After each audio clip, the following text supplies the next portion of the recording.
Hello students, good morning. Last lecture में આપણે direct indirect વિશે ચર્ચા કરતા હતા, બરાબર? તો ડાયરેક્ટ ઇનડાયરેક્ટ માં આપણે શું જોયું? તો આજ્ઞાર્થ વાક્યની આપણે ચર્ચા કરી હતી, ઇમ્પેરેટિવ સેન્ટેન્સ। તો આજ્ઞાર્થ વાક્ય એટલે શું કે વાક્યમાં છે હુકમનો ભાવ આપેલો હોય, આદેશનો ભાવ આપેલો હોય, વિનંતી દર્શક શબ્દ હોય, સલાહ આપેલી હોય, તેવા જે વાક્ય છે તેને આપણે આજ્ઞાર્થ વાક્ય છે તે કહીશું। આજ્ઞાર્થ વાક્યના બે પ્રકાર આપણે જોયા હતા, કે મુખ્ય બે પ્રકાર છે। એમાં પહેલો પ્રકાર છે કે બીજા પુરુષનું આજ્ઞાર્થ વાક્ય, કે જે બીજા પુરુષનો આજ્ઞાર્થ હશે તેમાં શું હશે કે બીજા પુરુષનો આજ્ઞાર્થ વાક્ય હશે તેની શરૂઆત છે કોનાથી થતી હશે? મૂળ ક્રિયાપદથી। કોનાથી શરૂ થતી હશે? મૂળ ક્રિયાપદથી શરૂ થતી હશે, તે બીજા પુરુષનો આજ્ઞાર્થ વાક્ય। અને એના પછી બીજો પ્રકાર જોયો તો તે છે તે કયો હતો કે પહેલા અને ત્રીજા પુરુષનું આજ્ઞાર્થ વાક્ય। તો પહેલા અને ત્રીજા પુરુષનું આજ્ઞાર્થ વાક્ય તે કોનાથી શરૂ થતું હતું? લેટથી શરૂ થતું હતું। તો તેનો અભ્યાસ કર્યો હતો। હવે આજે આપણે શું જોશું કે જે બીજા પુરુષના જે આજ્ઞાર્થ વાક્ય છે તેનું ડાયરેક્ટનું ઇનડાયરેક્ટ કરશું તો તેમાં કયા કયા ફેરફાર થશે, બરાબર? તે આપણે જોશું। તો જોઈએ આપણે, તો એમાં પહેલું આપેલું છે, અહીં આપેલું છે કે બીજા પુરુષનું આજ્ઞાર્થ વાક્યનું ઇનડાયરેક્ટ સ્પીચ કરીએ ત્યારે કેવી રીતે કરવાનું છે? તો ફેરફારો છે, તો એમાં છે કે રિપોર્ટિંગ વર્બ સેડ ટુ ને બદલે રજૂ થયેલ આજ્ઞા મુજબ ક્રિયાપદ મૂકવું। રિપોર્ટિંગ વર્બ છે તે શું મૂકવાનું છે? તો શું કીધું છે કે આપણું જે રિપોર્ટિંગ વર્બ છે તે સેડ ટુ ને બદલે રજૂ થયેલ આજ્ઞા મુજબ, કોના મુજબ? રજૂ થયેલ જે આજ્ઞા છે, તમારી સામે જે વાક્ય આપેલું છે તેમાં જે એક આજ્ઞા જ નહીં હોય, બરાબર? તેમાં છે વિનંતી હશે, સલાહ હશે, તો તેના ભાવ પ્રમાણે છે આપણે રિપોર્ટિંગ વર્બ છે તે મૂકવાનું છે। તો તે ખાસ યાદ રાખવાનું છે। તો ક્યાં ક્યાં રિપોર્ટિંગ વર્બ હોય તે આપણે અહીંયા જોઈએ। તો પેલું છે ઓર્ડરેડ, બરાબર? તો ઓર્ડરેડ એટલે થશે આદેશ આપવો, હુકમ આપવો, બરાબર? તો ઓર્ડરેડ એટલે થશે હુકમ।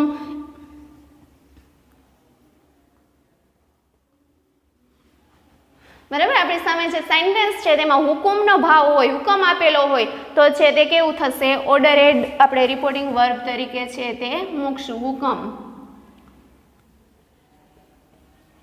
તેના પછી છે રિક્વેસ્ટેડ, વિનંતી દર્શક વાક્ય હોય, કોઈ આપણે વિનંતી કરતું હોય કે પ્લીઝ મને માફ કરી દો, પ્લીઝ મારી હેલ્પ કરો, મને મદદ કરો, બરાબર? તેવું જે વાક્ય હશે તો તેમાં છે તે શું હશે? રિક્વેસ્ટ હશે, વિનંતી હશે। તો રિક્વેસ્ટેડ મીન્સ વિનંતી।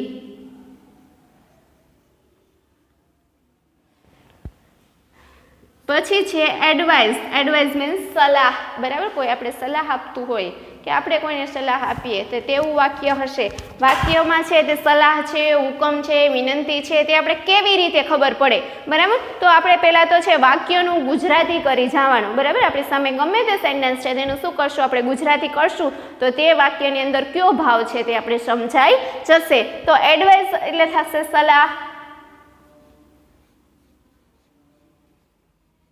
તેના પછી છે કમાન્ડેડ, કમાન્ડેડ મીન્સ આદેશ।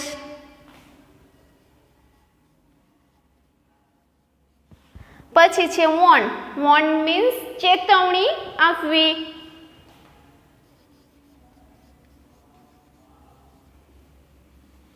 અને થ્રીટેન્ડ, થ્રીટેન્ડ મીન્સ ધમકી। ધમકી અને ચેતવણી આપણે છે સિનોનિમ જે સમાનાર્થી કહી શકીએ, બરાબર? તેવું તો આપણે યાદ રાખવાનું છે કે વાક્યના ભાવ પ્રમાણે રિપોર્ટિંગ વર્બ મૂકવાશે। હુકમનો ભાવ હશે તો ઓર્ડરેડ, વિનંતીનો ભાવ હશે તો રિક્વેસ્ટેડ, અને વિનંતીમાં છે યાદ રાખવાનું છે કે જ્યારે વિનંતી રિક્વેસ્ટેડ આપણે ક્યાં મૂકશું? કે જે તમને ઇનડાયરેક્ટ સ્પીચ, રિપોર્ટેડ સ્પીચની અંદર જે સેન્ટેન્સ આપેલું છે એની અંદર પ્લીઝ આવતું હોય, પ્લીઝ વર્ડ આવતો હોય તો જ આપણે રિક્વેસ્ટેડ મૂકશું। કયો વર્ડ આવતો હોય? પ્લીઝ, બરાબર? પ્લીઝ વર્ડ આપેલો હશે તો જ આપણે રિક્વેસ્ટેડ મૂકવાનું છે, એટલે વિનંતી। પછી એડવાઇઝ એટલે શું થશે? સલાહ। કમાન્ડ મીન્સ આદેશ, વોર્ન એટલે ચેતવણી, અને થ્રીટેન્ડ એટલે શું થશે? ધમકી। આ એટલા બધા આપણે છે રિપોર્ટિંગ વર્બ તરીકે ઉપયોગ કરવાનો છે। તો ક્યાં કયું રિપોર્ટિંગ વર્બ આવશે તે આપણે યાદ છે તે રાખવું પડે, બરાબર? આગળ આપણે જોઈએ કે સંયોજક તરીકે છે હકારમાં છે શું મુકાય છે? ટુ મુકાય છે। તો તો ખાસ યાદ રાખવાનું છે અહીંયા પ્રશ્નનો પ્રકાર બદલો, બરાબર. સામાન જે ઇન્ટરોગેટિવ સેન્ટેન્સ હતું તેમાં આપણે છે તે સંયોજક તરીકે શું મૂકતા હતા? ઇફ, વેધર અથવા તો WH વાળું હોય તો તે મૂકતા હતા. તો અહીંયા વાક્યનો પ્રકાર બદલી ગયો છે. આપણે કયું વાક્યનો અભ્યાસ કરી રહ્યા છીએ? ઇમ્પેરેટિવ સેન્ટેન્સ એટલે કે આજ્ઞાર્થ વાક્ય. આજ્ઞાર્થ વાક્યનો આપણે અભ્યાસ કરી રહ્યા છીએ. ત્યારે આજ્ઞાર્થ વાક્ય હશે તે બે પ્રકારનું હશે. હકાર વાક્ય પણ હશે અને નકાર વાક્ય પણ હશે. તો હકાર વાક્ય હશે ત્યારે ટુ મૂકવાનું છે. શું મૂકવાનું છે સંયોજક તરીકે? ટુ. તો અહીં આપણે એક્ઝામ્પલ જોઈએ. સ્ટેન્ડ અપ, આ સેન્ટેન્સનો આપણે છે ડાયરેક્ટ ઇનડાયરેક્ટમાં ફેરવશું. તો અહીં આપણે ટુ થી સંયોજક મૂકશું, ટુ સ્ટેન્ડ અપ. અહીંયા આગળ એમ હોય કે teacher said to student stand up, તો ત્યાં આપણે શું મૂકશું? To stand up. તેના પછીનું છે નકારમાં હોય તો મૂકવાનું છે નોટ ટુ. સંયોજક નકાર હોય, વાક્ય છે નકાર હોય તો શું મૂકવાનું છે? Not two. તો અહીં એક્ઝામ્પલ છે ડોન્ટ ટોક લાઉડલી, મોટેથી વાતો કરશો નહીં, કરો નહીં, બરાબર. તેવું તો આ વાક્યને આપણે ફેરવવું હશે તો શું કરશું? નોટ ટુ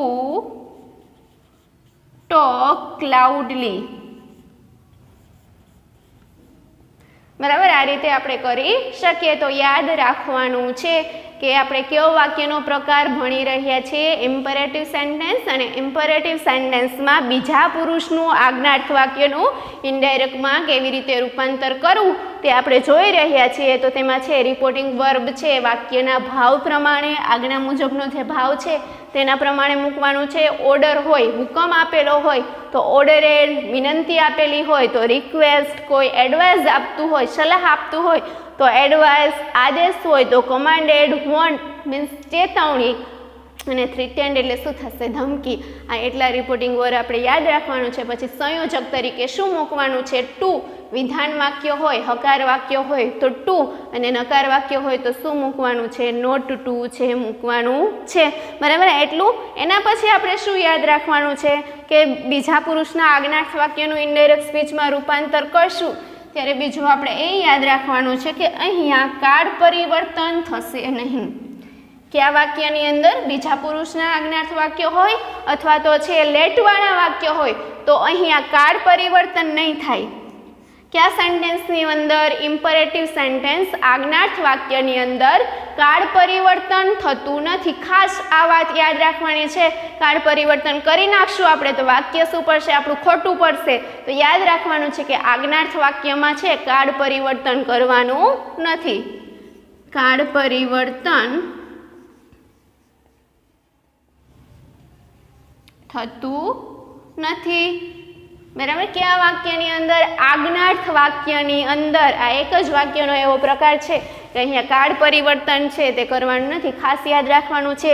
તે સિવાયના બાકીના પરિવર્તન છે તે તો થશે, ફક્ત કાળ પરિવર્તન નહીં થાય, બરાબર. સર્વનામમાં ફેરફાર, સમયદર્શક, નિકટદર્શક શબ્દોમાં તે તો ફેરફાર થશે પણ ફક્ત કાળ પરિવર્તન કરવાનું નથી. તો આ વાત યાદ રાખજો. બાકીના ફેરફાર નિયમ મુજબ, બાકીના ફેરફારો નિયમ મુજબ થશે.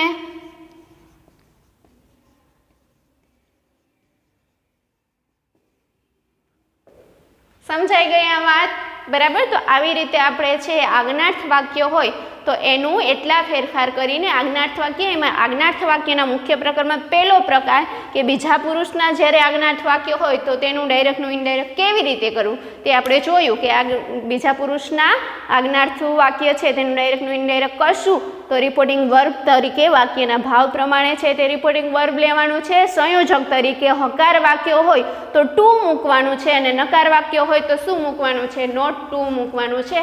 અને કાળ પરિવર્તન થશે નહીં, પરંતુ તે સિવાયના ફેરફાર એટલે કે સર્વનામમાં ફેરફાર, કાળદર્શક, સમયદર્શક શબ્દ, નિકટદર્શક શબ્દ તેમાં તો ફેરફાર થશે. હવે આપણે એક્ઝામ્પલ જોઈએ.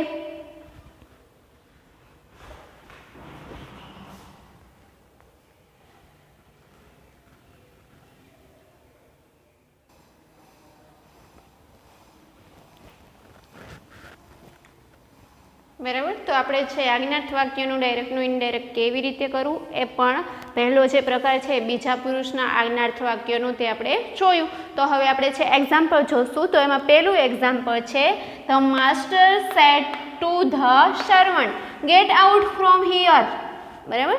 તો જો ગમે તે સેન્ટેન્સ આપણી સામે આવશે તેમાં કયો ભાવ આપેલો છે આપણે ફેરફાર કરશું તો પહેલો જ ફેરફાર છે કરવાનો થશે કે સેડ ટુ ને બદલે રિપોર્ટિંગ વર્બ છે તે મૂકવાનું થશે. તો કેવી રીતે ખબર પડશે કે કયો રિપોર્ટિંગ વર્બ છે? તો કેવી રીતે ગમે તે સેન્ટેન્સ આપણી સામે છે તેનું આપણે કરવાનું છે ગુજરાતી. શું કરવાનું છે? ગુજરાતી. કારણ કે આપણી માતૃભાષા કઈ છે? ગુજરાતી છે. તો આપણે ગુજરાતી કરશું તો જ આપણે ખબર પડશે કે તે વાક્યની અંદર કયો ભાવ રહેલો છે. તો ગમે તે સેન્ટેન્સ હોય તેનું આપણે શું કરશું? ગુજરાતી કરશું, પછી જ આપણે સમજી શકશું. બરાબર. તો કરીએ આ સેન્ટેન્સનું કે માસ્ટરે માલિકે તેના નોકરને કહ્યું ગેટ આઉટ ફ્રોમ હિયર, અહીંયાથી નીકળી જા તું. બરાબર. તો અહીંયાથી નીકળી જા એવું કહેશે તો તેમાં કયો ભાવ વ્યક્ત થતો હશે? વિનંતીનો તો નહીં થતો હોય ને. કયો ભાવ થશે? આદેશ, ઓર્ડર, હુકમનો ભાવ રજૂ થતો હશે. કયો ભાવ રજૂ થશે? હુકુમ. તો જ્યારે હુકમ હશે ત્યારે રિપોર્ટિંગ વર્બ તરીકે આપણે શું મૂકશું? ઓર્ડરેડ મૂકશું. બરાબર. તો ખાસ યાદ રાખવાનું છે કે જ્યારે હુકમનો ભાવ આવશે ત્યારે મૂકશું ઓર્ડર. વાક્ય જોશું ત્યાં જ આપણે ખબર પડી જશે કે માલિકે તેના નોકરને કહ્યું અહીંયાથી નીકળી જા. તો અહીંયાથી નીકળી જા એવું હશે તો તે વ્યક્તિ ગુસ્સામાં જ બોલતું હશે ને પ્રેમથી નહીં બોલતું હોય પણ શું આપશે? ત્યાં હુકમ આપશે. એટલે ત્યાં આપણે શું લેશું? ઓર્ડરેડ. બરાબર. તો આ વાક્યનું આપણે છે ડાયરેક્ટનું ઇનડાયરેક્ટ કરશું તો તે પ્રમાણે આપણે પહેલાં જે સૂત્ર છે તે જોશું. તો પહેલાં છે આપણે બોલનાર લેશું, પછી આજ્ઞા મુજબ રિપોર્ટિંગ વર્બ લેશું, પછી સાંભળનાર લેશું, પછી સંયોજક છે તે વિધાન વાક્ય હશે તો ટુ લેશું અને નેગેટિવ હશે તો નોટ ટુ લખશું, પછી મૂળ ક્રિયાપદ ને પછી અન્ય શબ્દ. તો સૂત્ર મુજબ આ વાક્યનું કરીએ તો પહેલાં છે શું લેવાનું છે? બોલનાર. તો બોલનાર કોણ છે? The master.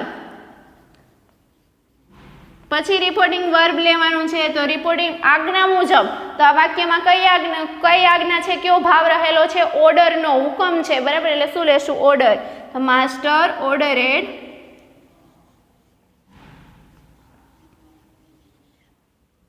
કોને ઓર્ડર કરે છે? The servant.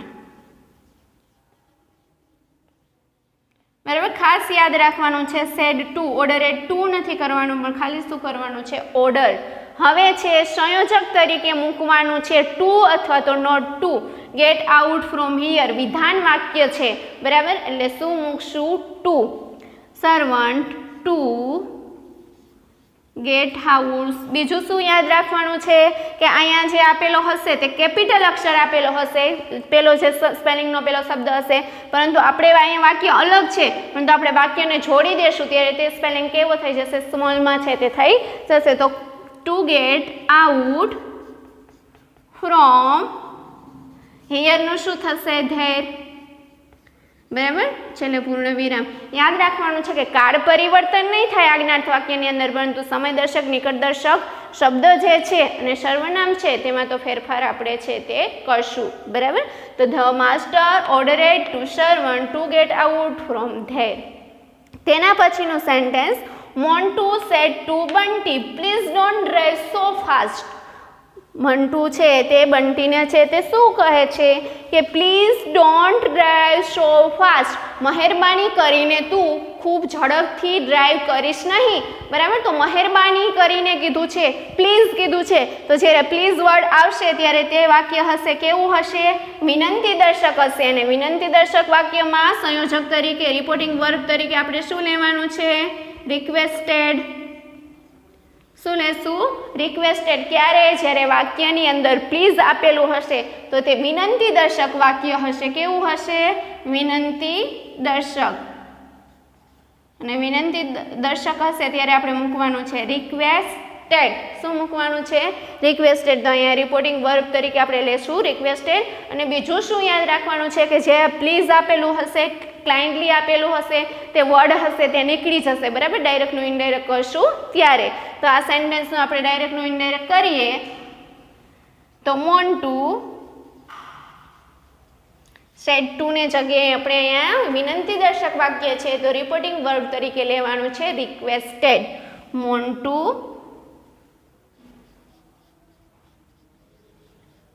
રિક્વેસ્ટેડ બંટી. જો હવે અહીંયા છે તે સંયોગ પ્લીઝ તો છે તે નીકળી જશે. બરાબર. હવે છે ડોન્ટ ડ્રાઈવ સો ફાસ્ટ. તો નકાર વાક્ય છે તો નકાર વાક્યમાં સંયોજક તરીકે આપણે શું મૂકવાનું છે? Not two. શું મૂકવાનું છે? Not two. તો અહીંયા મૂકશું Bunty not to drive so fast. અહીંયા ડ્રાઈવનું ડ્રાઈવ જ રાખવાનું છે ને એ પણ યાદ રાખવાનું છે કે ટુ પછી હંમેશા છે તે મુખ્ય ક્રિયાપદ જ આવશે. ક્રિયાપદનું જે મૂળ રૂપ છે તે જ આવશે. કયું રૂપ આવશે? મૂળ રૂપ. ટુ પછી ગમે તે જ્યારે આપણે લખવાનું થશે ક્રિયાપદ તો ક્રિયાપદનું મૂળ રૂપ જ આવશે. એ ખાસ યાદ રાખવાનું છે. બરાબર. તો Montu requested Bunty not to drive so fast. એના પછીનું એક્ઝામ્પલ આપણે જોઈએ. Amit said to me please help me. અમિતે મને કહ્યું પ્લીઝ મને તું મદદ કર. તો અહીંયા પણ કયો આવ્યો વર્ડ? પ્લીઝ આવ્યું. તો પ્લીઝ હશે તે શું દર્શાવશે? વિનંતી દર્શાવશે. તો વિનંતી દર્શક વાક્યમાં આપણે રિપોર્ટિંગ વર્બ તરીકે લેવાનું છે રિક્વેસ્ટેડ. તો કરીએ આ સેન્ટેન્સનું ડાયરેક્ટનું ઇનડાયરેક્ટ. તો પહેલા બોલનાર લેશું. બોલનાર કોણ છે? અમિત. અમિત કોણ છે? બોલનાર છે. પછી લેશું reporting verb. Said to reporting verb છે પરંતુ આપણે સેડ ટુ નથી મૂકવાનું પરંતુ રિક્વેસ્ટેડ મૂકવાનું છે. તો અમિત રિક્વેસ્ટેડ. કોને રિક્વેસ્ટેડ કરે છે? રિક્વેસ્ટ કરે છે મી, મને. બરાબર. હવે છે પ્લીઝ છે તે નીકળી જશે. Help me. તો સંયોજક તરીકે શું લેશું? ટુ. Me to help. હવે છે સર્વનામમાં તો ફેરફાર કરશું ને. તો મી છે ક્યાં પુરુષનું સર્વનામ છે? ચાલો સર્વનામમાં થતા ફેરફાર યાદ રાખો. યાદ કરો. તો મી છે પહેલા પુરુષનું સર્વનામ છે. ક્યાં પુરુષનું સર્વનામ? પહેલા પુરુષનું. જ્યારે પહેલા પુરુષનું હશે ત્યારે કોના પ્રમાણે ફેરફાર કરશું? બોલનાર પ્રમાણે. તો બોલનાર કોણ છે? અમિત છે. બરાબર. તો અમિત છોકરાનું નામ છે, પુરુષવાચક નામ છે ત્યારે પુરુષવાચક નામ એટલે હી. બરાબર. તો હીનું છે તે કર્મ વિભક્તિ શું થશે? હિમ. તો અહીંયા આપણે શું મૂકશું? Him. Help him. Amit requested me to help him. Next example જોઈએ.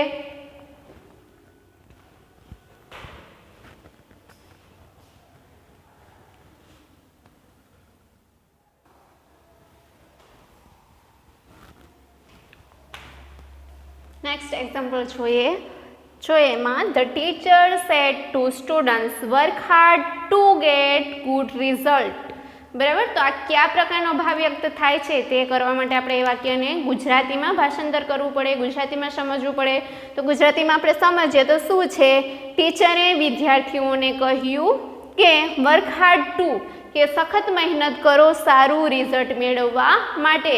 તો શિક્ષિકાએ વિદ્યાર્થીઓને કહ્યું સારું રિઝલ્ટ મેળવવા માટે ખૂબ મહેનત કરો. બરાબર. તો છે તમારે સારું રિઝલ્ટ મેળવવા માટે ખૂબ મહેનત કરવી જોઈએ. આવું વાક્ય હશે. હું તમને એમ કહું કે તમારે છે સારું રિઝલ્ટ તમને મળે તે માટે તમારે છે તે ખૂબ મહેનત કરવી જોઈએ, તમારે વાંચવું જોઈએ. તો તમને શું લાગે છે? હું ઓર્ડર આપું છું તેવું લાગે છે? નહીં, પરંતુ હું તમને શું આપું છું? સલાહ આપું છું. શું આપું છું? એડવાઇસ આપું છું. બરાબર. અહીંયા હુકમ નથી થયો. તો શું છે કે તમને સલાહ આપવામાં આવી છે તો એ રિપોર્ટિંગ વર્બ તરીકે શું લેશું? આપણે એડવાઇસ લેશું. બરાબર. ગમે તે વાક્ય છે આપણે વાંચશું તેનું ગુજરાતી કરશું તો આપણે ખબર પડી જશે કે આ વાક્યમાં છે. જો અહીંયા હું તમને વિનંતી પણ નથી કરતી કે મહેરબાની કરીને વાંચજો હો, એવું કહું છું નથી કહેતી, પણ શું આપું છું? તમને સલાહ આપું છું કે તમારે વાંચવું જોઈએ. તો તે શું થશે? કયો ભાવ રજૂ થયો છે? ત્યાં વિનંતીનો ભાવ રજૂ નથી થયો પણ સલાહનો છે. તો ત્યાં આપણે રિપોર્ટિંગ વર્બ તરીકે લેશું એડવાઇસ. શું લેશું? એડવાઇસ. તો કરીએ ડાયરેક્ટનું ઇનડાયરેક્ટ અહીંયા. તો પહેલાં આપણે લેશું બોલનાર. તો બોલનાર કોણ છે? The teacher. હવે રિપોર્ટિંગ વર્બ આપણે લેવાનું છે એડવાઇસ. કોને આપે છે એડવાઇસ? સ્ટુડન્ટને. The teacher advised students. હવે work hard to get good result. આ નેગેટિવ સેન્ટેન્સ નથી પણ કેવું સેન્ટેન્સ છે? હકાર વાક્ય છે. હકાર વાક્યમાં સંયોજક તરીકે આજ્ઞાર્થ વાક્યમાં શું મૂકવાનું છે? ટુ. તો અહીંયા શું મૂકશું? ટુ. સ્ટુડન્ટ્સ ટુ વર્ક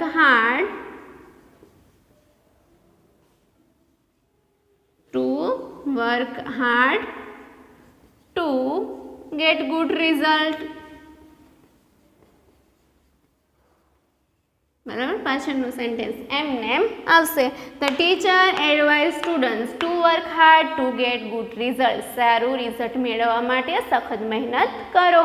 એના પછીનું એક્ઝામ્પલ જોઈએ આપણે. The police said to Ravi don't drive without licence. પોલીસે છે તે રવિને કીધું, શું કહે છે? ડોન્ટ ડ્રાઈવ વિધાઉટ લાયસન્સ, કે લાયસન્સ વિના છે તું ડ્રાઈવ કરતો નહીં. બરાબર, તો જો આ વાક્યમાં તમને પ્રશ્ન થાય કે મેડમ પોલીસ તો છે હુકુમે આપે અને સલાહે આપે તો કેવી રીતે ખબર પડે? તો જો અહીંયા શું કહે છે કે ડોન્ટ ડ્રાઈવ વિધાઉટ લાયસન્સ, તો પછી ત્યાં આપણે છે કોમન સેન્સ વાપરવાની કે અહીંયા આપણે ઓર્ડર જ લેશું કે વોન્ડ લેશું કે એડવાઇસ લેશું. બરાબર, તો જ્યારે પહેલી વાર તમે છે તે લાયસન્સ વિના છે પકડાશો ત્યારે પોલીસ છે તમને સૂચના આપશે, ખાલી છે તે ધમકી આપશે. બરાબર, કે શું ધમકી આપશે? કે છે તમારે છે જો તમે લાયસન્સ વિના છે હવે પછી પાછા પકડાશો તો હું તમને દંડ આપીશ. બરાબર, કે તમારે દંડ છે તે ભરવો પડશે. તો ત્યાં આપણે છે તે શું આપે છે? ધમકી આપે છે. તો અહીંયા આપણે લેશું વોન્ટ. ડાયરેક્ટ છે હવે અમુક છે પોલીસ છે તે ડાયરેક્ટ આપણી પાસેથી દંડ પણ લઈ લે, પણ અમુક છે તે આપણે શું આપશે? ધમકી આપશે કે હવે તમે પકડાવવા જોઈએ નહીં. તો અહીંયા આપણે શું લેશું? વોન્ડ છે તે લેશું. તો કરીએ ડાયરેક્ટનું ઇનડાયરેક્ટ. ધ પોલીસમેન પોલીસ વોન રવિ. હવે અહીંયા વાક્ય છે નોટ ટુ થી શરૂ થાય છે, તો નોટ ટુમાં સંયોજક તરીકે શું લેવાનું છે? ડોન્ટ થી શરૂ થાય છે, તો ડોન્ટમાં સંયોજક તરીકે શું લેવાનું છે? Not two. તો Ravi not to drive without licence છેલ્લે પૂર્ણ વિરામ. The police want Ravi not to drive without license. બરાબર, તો આજે આપણે કેટલા એક્ઝામ્પલ જોયા? આ 5 એક્ઝામ્પલ છે તે, અને તેના આગળનું જે આપણે થિયરી લખી છે તે તમારા હોમવર્કમાં. બરાબર, આજે આપણે અહીંયા સુધી રાખશું.